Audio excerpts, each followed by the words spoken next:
Get some more on all of this. Democratic Senator Bob Menendez of New Jersey is joining us. He's a member of the Foreign Relations Committee. Senator, thanks so much for joining us. Good to be with you, Wolf. Let me get your thoughts on today's very dramatic, historic development. Certainly looks like Brett Kavanaugh is on his way to becoming a Supreme Court Associate Justice. Your reaction?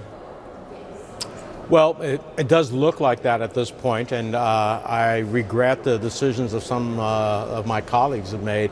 Look, I think that I listened to Senator Collins' remarks on the floor. I have a great deal of respect for her, but I think a lot of her remarks are aspirational as it relates to Judge Kavanaugh.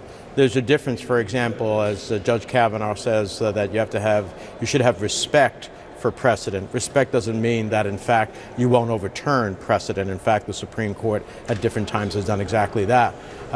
There's no commentary about how Judge Kavanaugh ultimately comported himself before the Senate Judiciary Committee in the last appearance, where he clearly acted in a way that was a true partisan, cloaked as a judge with robes, but in fact was a real partisan in his remarks and his demeanor. Obviously, he was not one of a Supreme Court justice. So I just come to a different conclusion, and I honestly believe that he does not deserve to be on the court. But you agree, Senator, let me press you. You agree it's a done deal. There's virtually no chance of changing any of your colleagues' minds before now and the vote tomorrow afternoon.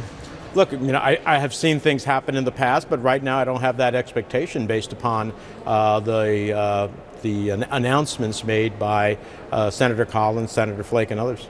Yeah, they were very dramatic and very firm. Senator Collins expressed her frustration with the entire confirmation process, which she says hit rock bottom during this fight. She pointed out that the Supreme Court justices used to be confirmed with overwhelming majorities. You think anything can be done to restore that kind of collegiality?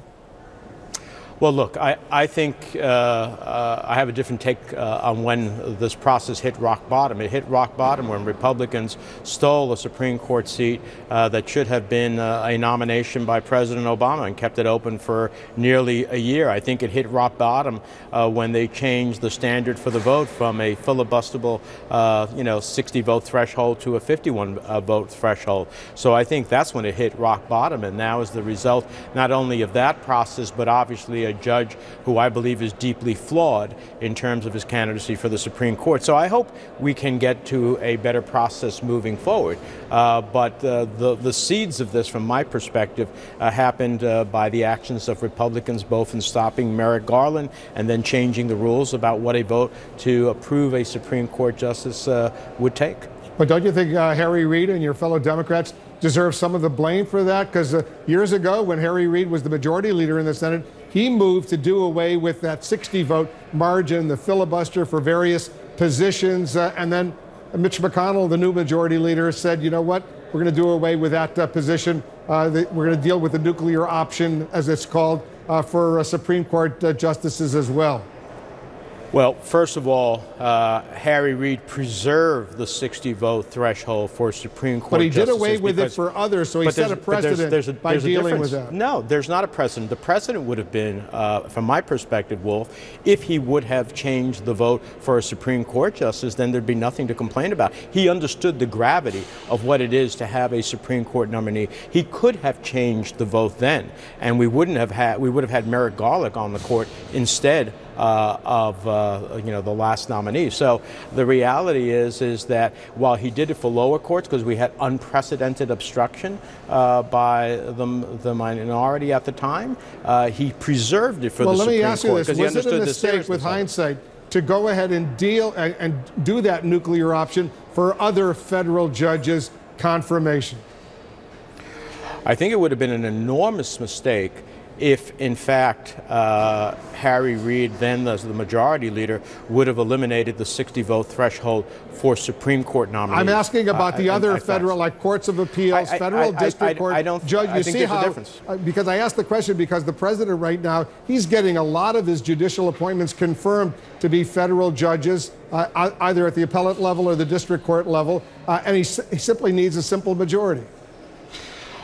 listen, you know, we can debate about whether or not it was a good idea for lower courts. The one thing that Harry Reid and Democrats understood was that when you come to the Supreme Court of the United States, you need to preserve that bipartisan vote that is necessary, that 60-vote threshold. We didn't eliminate it then. If not, Merrick Garland would have been on the Supreme Court of the United States. But I want to move on. But it was, with hindsight, was it a mistake to use that nuclear option for lower court federal judges as Harry Reid and his fellow Democrats pushed through? Look, I think at the time we had unprecedented obstruction by the Republicans, and the courts were begging for just even district court nominees. And that's the reality that was faced, and that's why they moved ahead. But even in the face of that reality, they could have gone for the whole thing.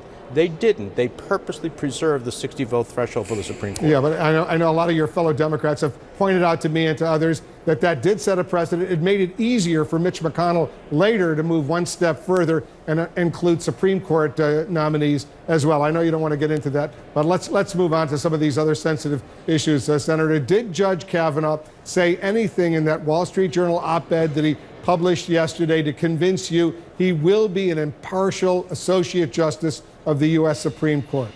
No, no.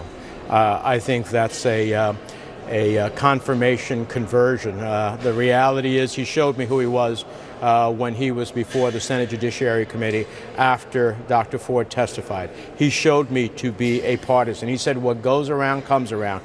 He made the whole process political when he said that this was a left-wing conspiracy hit against him, a repayment for the Clintons. He took out every political canard at the end of the day.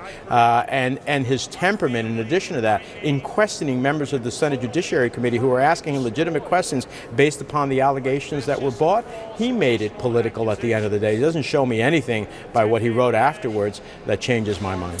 You're up for re-election next month. Some polls have shown a surprisingly close race for your Senate seat in New Jersey. Are you worried that this Supreme Court battle has energized Republicans ahead of the midterms?